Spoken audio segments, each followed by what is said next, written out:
E o Salomão, sábio Salomão, aqui no final da sua vida, está escrevendo Eclesiastes, e olhando para tudo que ele passou, ele diz que é melhor estar num velório do que estar num lugar, numa casa de festa. É melhor estar no velório, porque no velório nós olhamos para a pessoa que estava conosco um dia atrás, no trabalho, em casa, e vemos que ela se foi, e entendemos que um dia também nós iremos. Porque na festa, quando nós estamos numa festa, não estou dizendo de balada, não, estou falando de festa, de aniversário, ou qualquer outra festa, nós sempre nos alegramos muito. Nós estamos ali comendo, bebendo, dando gargalhadas, contando piada, e fazendo outras coisas mais que o crente gosta de fazer mesmo, e é bom isso. Porém, nós não nos atentamos, não nos refletimos um pouquinho sobre o que nos espera daqui a uns dias. Pode ser que esses, como as irmãs cantam muitas das vezes, seja o nosso último culto. Pode ser que esse seja o meu último culto. Estou falando aqui, pode ser que eu chegue em casa e esteja acordado também e morra. O que isso impede? O que impede que isso aconteça comigo ou com você? O que impede que nós saímos com o nosso carro e batamos e morramos? Ou o que impede que uma veia do nosso coração seja obstruída e nós partamos? Nada impede, irmãos. Por isso, sábio Salomão, ele diz que é necessário nós nos depararmos com essa situação para que nós lembremos que nós também um dia morreremos. Alguns anos atrás, ela fez uma perspectiva de quantas pessoas morrem por minuto. Por minuto, não, por segundo. No mundo todo, aproximadamente 115 pessoas morrem no mundo. Por segundo, 115 pessoas aproximadamente morrem no mundo. Quer dizer que talvez eu falei 2 minutos aqui, imagina quantas pessoas já morreram. Isso é um dado. Nós sabemos que não é um fato. Eles se aproximam talvez, fazem uma estimativa segundo as pesquisas, mas é uma realidade. 115 pessoas já morreram e vão morrer enquanto eu estiver falando aqui a cada segundo. Aproximadamente isso vai acontecer. E a morte, como eu disse, é algo que não é bem recebida por nenhum de nós. Nós nunca nos alegramos quando alguém querido morre, quando perdemos alguém. Eu nunca vi ninguém fazendo festa, pelo menos, quando morreu. Só se for alguém muito ruim, talvez, que a pessoa não goste e faça alguma coisa celebrando a morte daquele ente querido que não gostava. Não, não. Por mais que você não goste da pessoa, por mais que talvez essa pessoa tenha feito muito mal para você, você sente a perda dela. A morte é algo que encerra os nossos sonhos. A morte é algo que destrói convicções. Isso tudo é por consequência da morte. A morte não é algo, como eu disse, bom. Não é algo que nós estamos acostumados. Embora seja uma realidade, nós nunca conseguiremos assimilar, nós nunca conseguiremos entender. E quando esse dia chegar, seja na vida de um querido, de alguém próximo, nós não vamos aceitar. Nós teremos dificuldade em pensar aquilo. E agora, como adulto, às vezes nós, maridos, agredimos nossas esposas verbalmente, fazemos algo que as machucam e achamos que nós temos uma vida toda à frente para nos reconciliarmos, para reatarmos, para pedirmos perdão. Vamos ver. Talvez hoje isso saia martelando a nossa consciência, porém, nós vamos sempre imaginar que amanhã é um novo dia e nós estaremos vivos para recomeçar. Mas não foi assim. Então, quando nós agimos, irmãos, quando falamos coisas que magoam as pessoas, quando nos portamos de alguma maneira que pisamos no nosso semelhante, ou fazemos qualquer outra coisa, isso eu estou falando no âmbito humano, no âmbito aqui nosso, porém nós também sabemos que quando pecamos contra Deus e achamos que amanhã temos chance de se arrepender, amanhã é uma nova oportunidade, nós não podemos pensar assim. Por isso a Bíblia diz aos Hebreus que quando ouvires a voz do Senhor no dia que se chama hoje, não endureçam os vossos corações. No dia que se chama hoje, Deus nos chama a repensar. Nós só temos uma chance só, então vamos fazer tudo o que a gente tem direito. Nós só temos uma oportunidade, então vamos fazer tudo. Vamos fazer sim, vamos ter 3 mulheres, vamos em todas as festas, vamos beber de todas as bebidas, comer de todas as comidas, desfrutar e gozar de todos os prazeres, porque nós vamos morrer. Então vamos aproveitar essa vida. Vamos aproveitar. E essa é a filosofia que se infiltra no nosso mundo atual. As pessoas dizem para nós: você não aproveita a vida, você não faz nada, você só tem uma mulher, você pode ter 3, 4. As pessoas dizem isso para nós. Nós cristãos, os adolescentes que aqui estão talvez na escola, ouvem um monte de coisa lá, falam: mas você não vai sair, você pode sair, é só um beijinho, nada mais. Curte a vida, daqui a pouco você fica velho, daqui a pouco você morre. Essa é a filosofia hedonista. Todos viveremos eternamente, seja condenados eternamente, ou seja salvos eternamente na presença daquele que nos salvou onde estaremos e nos alegraremos com uma alegria sem fim, conhecendo esse Deus a cada dia. Todos nós iremos passar a eternidade. Eu gostaria que você refletisse um pouco sobre isso. Você irá passar a eternidade, sim. Tanto pode ser com Deus e pode ser sem o Senhor. Pense um pouco sobre isso. Reavalie a sua vida. Comece a pensar um pouco mais nisso. Não fique fazendo plano como o apóstolo Tiago na sua carta diz. Olha, não diga que, nós iremos nesse ano, ficaremos um ano em tal lugar, ali nós venderemos, trabalharemos, ganharemos dinheiro, e assim nós viveremos. Não diga isso. Diga, se o Senhor permitir e eu estiver com vida, farei isso, farei aquilo. Faça os seus planos baseados na dependência de que, será que isso foi uma falha dos planos de Deus? Será que isso foi algo que Deus falhou quando estava criando o ser humano? Será que isso foi? Será que foi isso que Deus fez e permitiu que num momento de desatenção Ele perdesse o controle da humanidade? Será que foi assim? Por que acontece isso então? Por que nós temos que morrer? Por que essa é uma realidade que nos machuca tanto? Que dói tanto nosso coração? Por que Deus permitiu a morte entrar no mundo? Por quê? Eu gostaria, de forma breve, de dizer como tudo isso começou e como tudo isso vai ter, criou todas as coisas de maneira perfeita. E sobre um jardim, o melhor jardim do mundo, Ele colocou o homem e logo após criou também a mulher e os colocou em comunhão consigo, um lugar perfeito, um lugar de harmonia. O homem tinha comunhão com Deus, comunhão com sua esposa, e toda a natureza havia uma harmonia perfeita. Deus criou um lugar perfeito e colocou ali pessoas, homem e mulher, a sua imagem e semelhança, como a Bíblia diz que assim Deus criou o homem e a mulher, a sua imagem e semelhança, como assim Ele fez. Porém, de todas as árvores Ele disse: olha, Adão, Eva, comam de tudo. Essas árvores que tem no jardim, comam de tudo. Vocês podem comer de todos esses frutos, mas no centro desse jardim eu coloquei uma árvore aí, e eu não quero que vocês comam ela. Comam desse fruto, que é o fruto do conhecimento do bem e do mal. Porque no dia que vocês comerem isso, certamente vocês vão morrer. Deus colocou uma opção para Adão e Eva. Deus colocou a eles uma opção, porque o dia que eles quisessem romper esse relacionamento, era só comer do fruto. Está vendo como o nosso Deus não cria nem um robô, nem uma marionete, nem um fantoche? Ele dá ao homem a oportunidade de romper o relacionamento com Ele. Eles não ficariam ali presos contra a vontade deles. Pelo contrário, Deus falou: olha, nas minhas palavras, quando você quiser romper esse relacionamento, quando você quiser agir conforme você pensa que é bom, coma desse fruto. E nós conhecemos um pouco a história e sabemos que Satanás, usando uma serpente, que antes da queda, pelo que parece, falava, e ela fala com Eva, ela diz: olha, Eva, Deus falou para vocês não comerem desse fruto, mas para com isso. Falou que vocês vão morrer? Nosso pecado é uma rebelião contra Deus, contra a vontade de Deus, que nos criou para sermos a sua imagem e semelhança e para obedecermos a sua vontade, mas nós escolhemos nos rebelar, nós escolhemos ir contra aquilo que Deus desejava que nós fôssemos. Nós escolhemos isso, nós nos rebelamos, e naquele momento, eu vou ter que resumir, a hora já passou, o pecado entra no mundo, e Deus é um Deus santo, um Deus que não tolera pecado, um Deus que não tem pecado. E Adão e Eva, por estarem contaminados agora com o pecado, eles são afastados, tirados da presença de Deus. Isaías 59, versículo 2 diz que os nossos pecados fazem separação entre nós e Deus. O Senhor se separa de nós, Ele não pode estar conosco, porque o nosso pecado causa essa barreira entre Deus e nós. Deus é santo e nós agora pecadores. Deus não tem comunhão com o homem mais, eles são expulsos do Éden. E agora o ser humano está separado de Deus. Pecado esse que é hereditário. Adão e Eva cometem o pecado, e agora, por causa deles, nós que somos descendência deles, também herdamos a natureza pecaminosa. Todos nós nascemos com pecado. Nascemos com isso. Nós fazemos ídolos.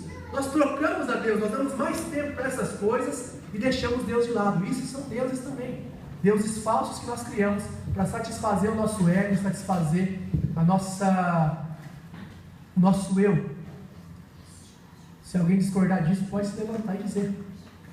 A palavra de Deus, ela diz assim, e é assim que nós entendemos. A Bíblia diz que o pecado então trouxe a morte. Nosso Deus é um Deus justo, um Deus reto, um Deus que age com justiça. E o pecado entrando no mundo agora, Deus disse que quando eles comessem, eles morreriam. E a morte agora entra no mundo por causa da justiça de Deus, por causa da desobediência do homem. Deus agora é justo e Ele age com justiça. Nós vemos nos nossos tribunais na nossa justiça humana, nós vemos muitas pessoas culpadas e criminosas sendo absolvidas. Ou seja, as pessoas cometem crimes hediondos e quando nós olhamos, elas já estão na rua, já estão livres, absolvidas. Por quê? Porque o juiz também é alguém que falhou, é alguém que errou. Mas o justo juiz, que é Deus, ele nunca errou. Para dizer assim, olha, você errou, então eu também errei, então vamos deixar isso quieto, vamos passar a borracha nisso aí, porque você errou, eu também errei. Não, Deus é um justo juiz, um juiz que nunca pecou, um juiz que nunca quebrou as leis, um juiz que nunca falhou. E esse juiz julga com justiça. Esse juiz deve exercer a sua justiça, porque é o caráter de Deus, ele é justo. Ele não é como nós, mas ele é justo e perfeito, Deus e o homem.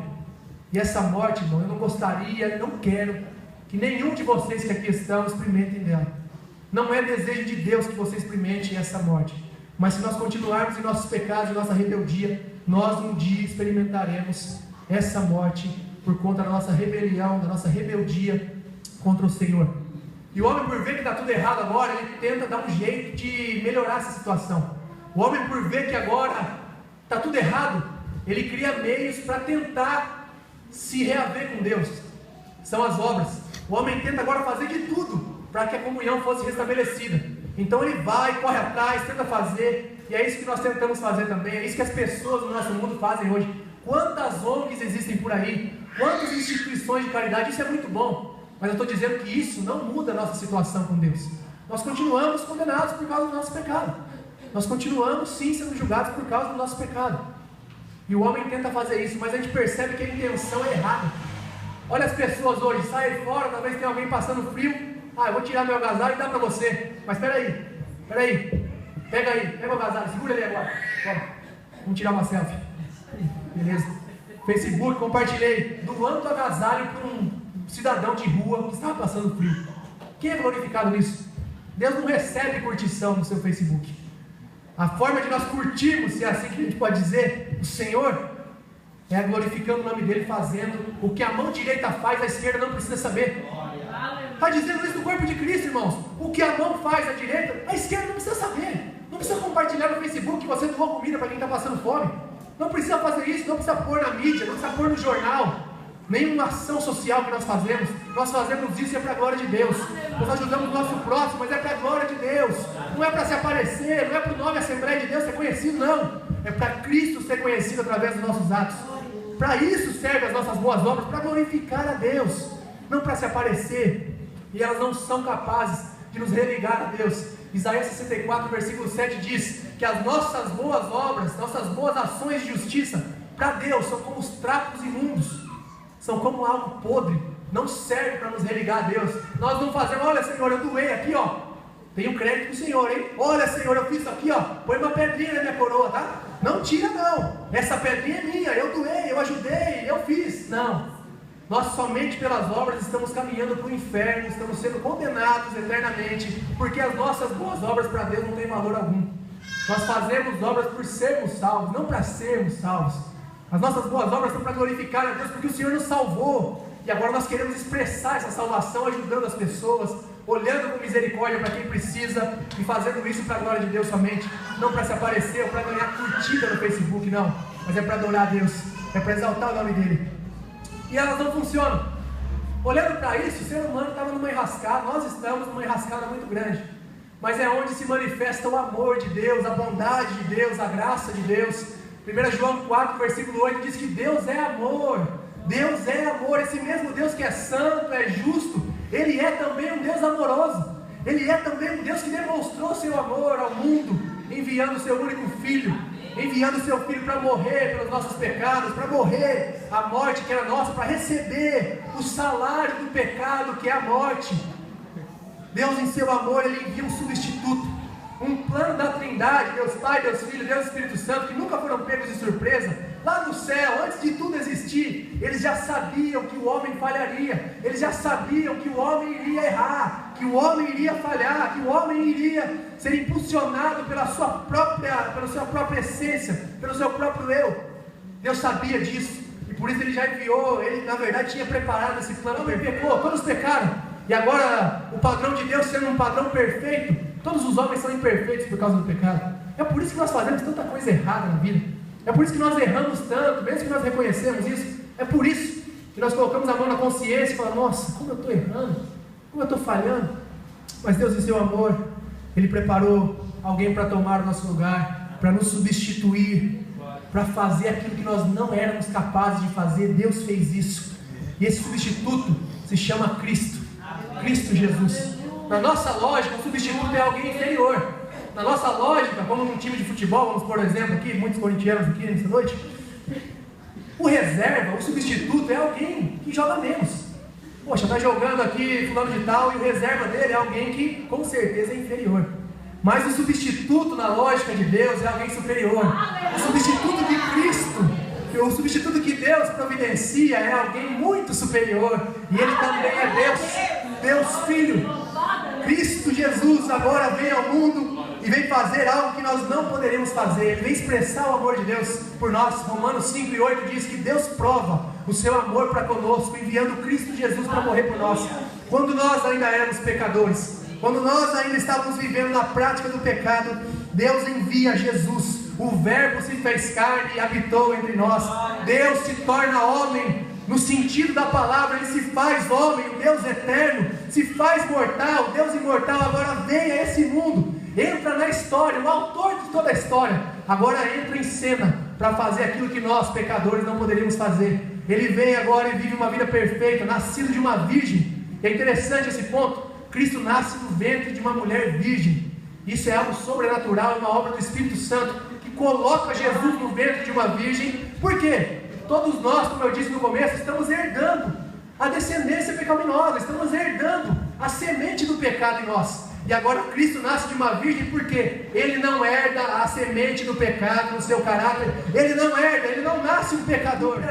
Cristo vive a vida perfeita que nós nunca viveríamos por causa do pecado. Mas aquele que é sem pecado viveu uma vida perfeita. E mais, Ele se entregou pelos nossos pecados. Ele se entregou, foi julgado sim por um julgamento injusto às escuras. Foram feitos todo esse procedimento errôneo, todo esse procedimento que foge, que fere a lei, mas julgaram Jesus de uma maneira injusta, de uma maneira às escuras. Eles não gostaram de Jesus, odiaram Jesus, porque as palavras que Ele disse não fizeram bem ao ego daqueles homens religiosos. Os religiosos, inclusive, foram que caçaram Jesus. Os sacerdotes que tramaram também a morte de Jesus. Por quê? As palavras de Jesus muitas das vezes não vão fazer bem para o nosso eu. Pelo contrário, elas vão quebrar o nosso eu, para que nós possamos entender quem Ele é e nos submeter à sua vontade. Enquanto a pregação da teologia da prosperidade gera pessoas que se acham deuses, o Evangelho vem agora e quebra todo o ego, quebra todo o orgulho humano e nos faz ir ao pó, entendendo que só há um meio de irmos para o céu. E esse meio se chama Jesus Cristo, o caminho, a verdade e a vida. Aquele que nos conduz ao Pai é Cristo. E Ele vem e faz isso então. É julgado de uma maneira injusta, porém não foram os romanos que tramaram a morte de Jesus, não foram os religiosos, pelo contrário, a morte de Jesus estava prevista por Deus Pai, Deus Filho, Deus Espírito Santo, estava prevista assim desde a eternidade. O Senhor já havia traçado esse plano e a morte de Jesus fazia parte, para que nós pudéssemos viver. O inocente deveria assim morrer no nosso lugar, o inocente deveria tomar o nosso lugar, o lugar que nós merecíamos estar.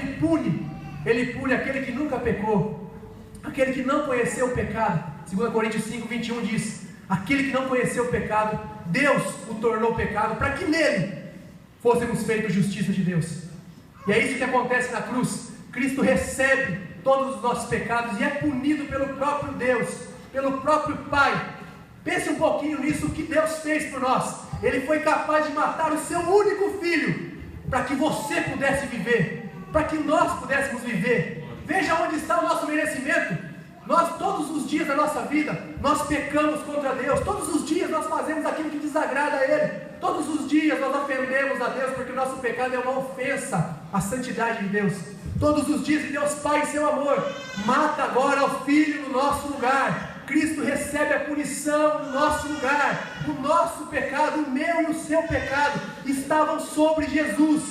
Isaías diz que ao Senhor agradou moê-lo. Deus matou Jesus, Deus matou o Filho, o Pai matou o Filho. O Pai matou o Filho para que nós pudéssemos estar aqui hoje vivendo. O Pai matou seu Filho para que nós pudéssemos estar aqui essa noite, tendo a esperança da vida eterna. O Pai teve a coragem de matar o seu filho. Isso tudo é por amor. Não há outra razão, não há outro sentimento, não há nada que possa dizer isso, a não ser, que possa explicar isso, a não ser o amor de Deus. Deus Pai matou o seu filho, Deus Filho morreu na cruz, no nosso lugar. E não ache que isso foi algo muito gostoso para Deus, não. Não ache que isso foi algo muito tranquilo para o Pai.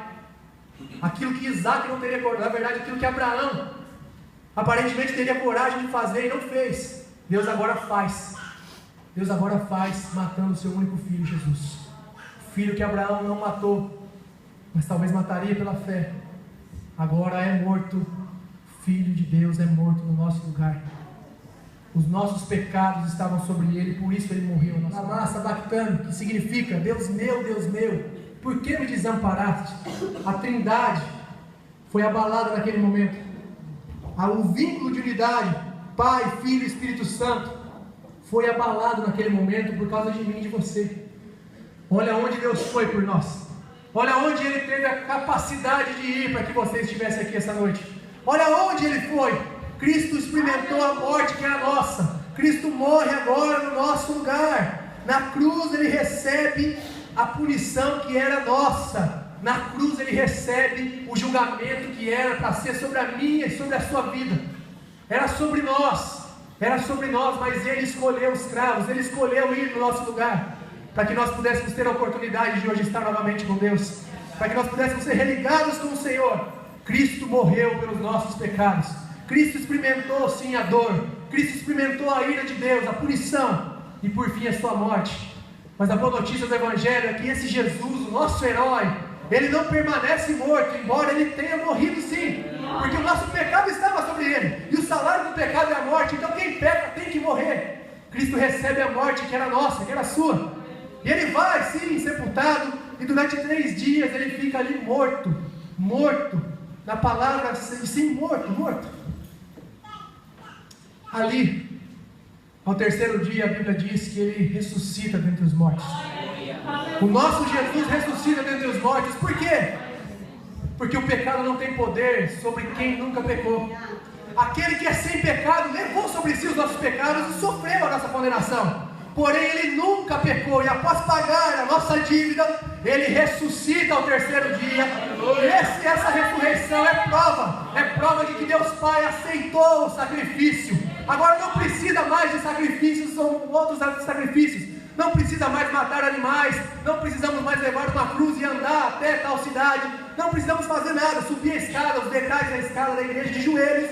Não, o sacrifício de Jesus foi suficiente, e a ressurreição é prova de que Deus Pai aceitou o sacrifício de seu Filho, e agora todo aquele que nele crê não perece mais, mas tem vida eterna. Essa é a boa notícia do Evangelho, essa é a boa nova que o Senhor quer que manifestemos ao mundo. A boa notícia de que Deus Pai, Deus Filho e Deus Espírito Santo cumpriram a redenção da nossa alma, nos salvaram, e nós estamos aqui hoje por causa desse grande amor que motivou o Senhor. Não foi amor por nós, mas o amor que Ele mesmo é. Deus é amor e olhou para si mesmo e teve toda a motivação para nos amar e para entregar seu único Filho por nós. Ele ascende agora, ressuscita ao 3º dia, e depois de 40 dias passados aqui, Ele ascende aos céus, e em breve Ele voltará para buscar a sua igreja. Em breve Ele voltará para buscar aqueles que creram nessa mensagem. Em breve esse mesmo Jesus que subiu aos céus voltará para nos buscar. Voltará para buscar todos aqueles que creram, todos aqueles que confiaram nessa mensagem, todos aqueles que entenderam o que foi feito na cruz do Calvário. Esse mesmo Jesus vem para buscar a sua igreja, e pode ser que seja hoje, ou pode ser que seja daqui 200 anos, mas uma coisa é certa: nós estaremos mortos daqui 100 anos. Todas as pessoas que estão aqui não estarão mais. A morte é uma realidade, como eu disse, porém esse Jesus venceu a morte no nosso lugar. Quando Ele ressuscita ao 3º dia, Ele vence a morte. Por isso o apóstolo Paulo, com toda convicção, lá em 1 Coríntios 15, no final, quando ele fala acerca da ressurreição, ele diz: tragada foi a morte na vitória. Onde está a morte, a sua vitória? Onde está o inferno, o seu aguilhão? Graças a Deus por meio de Cristo, que nos concede vitória. Graças a esse Deus que enviou Jesus, nós venceremos a morte, nós vencemos a morte. Pode ser que a morte nos aflige ainda hoje, Pode ser sim, mas como o Nivaldo disse, o apóstolo Paulo sabia muito bem dessa esperança, por isso ele não se preocupava com a morte. Ele diz lá em Filipenses capítulo 1, versículo 21, olha, para mim o viver é Cristo, e o morrer é ganho, o morrer é lucro. A morte já não tem mais efeito sobre nós. Ela pode sim nos ferir, mas ela não nos mata eternamente mais, porque o dono da vida entregou a sua própria vida para que nós pudéssemos viver, e por meio da sua morte, da sua ressurreição, Ele agora nos traz vida. Ele traz vida a todo aquele que crê. Como eu disse, hoje pode ser a minha última noite, o último culto, pode ser também o seu último culto, e o convite de Cristo a todos é: se arrependam e creiam no Evangelho, se arrependam, vire as costas para o pecado, para a vida que você está vivendo, e se volte para Deus agora. Volte a olhar para o seu dono, volte a almejar esse Deus. Ele nos salvou e por isso Ele nos concede vida eterna. A vida que Adão e Eva tinham com Deus, por estarem religados a Ele, por estarem ligados a Ele, é a mesma vida que nós recebemos agora, mas uma vida até melhor e superior, porque o Senhor nos religou novamente, e através de Cristo Ele nos religa a Deus. Na cruz, Jesus está com uma mão recebendo, segurando a mão do Senhor Deus, Pai, e com a sua outra mão estendida, Ele está a todo pecador que acredita nele, a todo pecador que confia nele, Ele está estendendo a sua mão e diga: vem a mim, que de maneira nenhuma lançarei fora. Se arrependa dos seus pecados, deixe a sua vida de desobediência e creia que o sangue de Cristo tem poder para te perdoar, tem poder para te purificar, tem poder para te salvar. Não deixe isso passar, irmãos, não deixe essa oportunidade passar.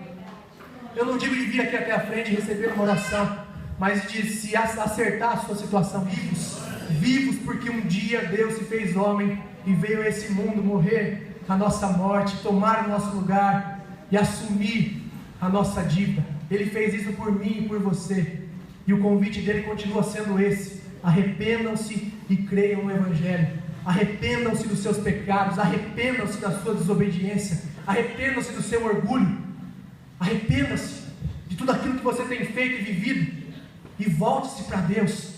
O caminho é esse, o caminho é Cristo, a verdade é Cristo, e a única vida que nós podemos experimentar é Cristo. Essa é a vida eterna. Cristo é a própria vida eterna. E essa é a promessa que Ele nos fez. 1 João diz: essa é a promessa que Deus nos fez, a vida eterna. Maior do que qualquer promessa, a vida eterna é a promessa que Deus nos fez.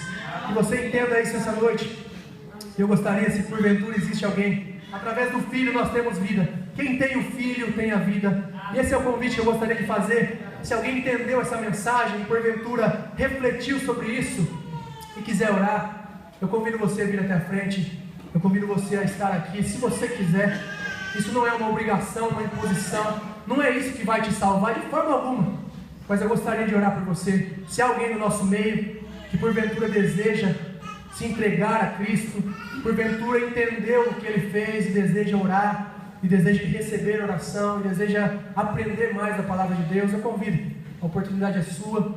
Isso, como eu disse, não vai te salvar. Nós só estaremos orando juntos para estarmos caminhando juntos e assim fazer. Que nós possamos valorizar aquilo que o Senhor fez na cruz do Calvário, pois é por meio daquilo que o Senhor fez um dia que nós temos a segurança da nossa salvação, que nós temos a certeza de que estaremos na eternidade com o Senhor, Pai. Que o Senhor conscientize as nossas vidas nessa noite.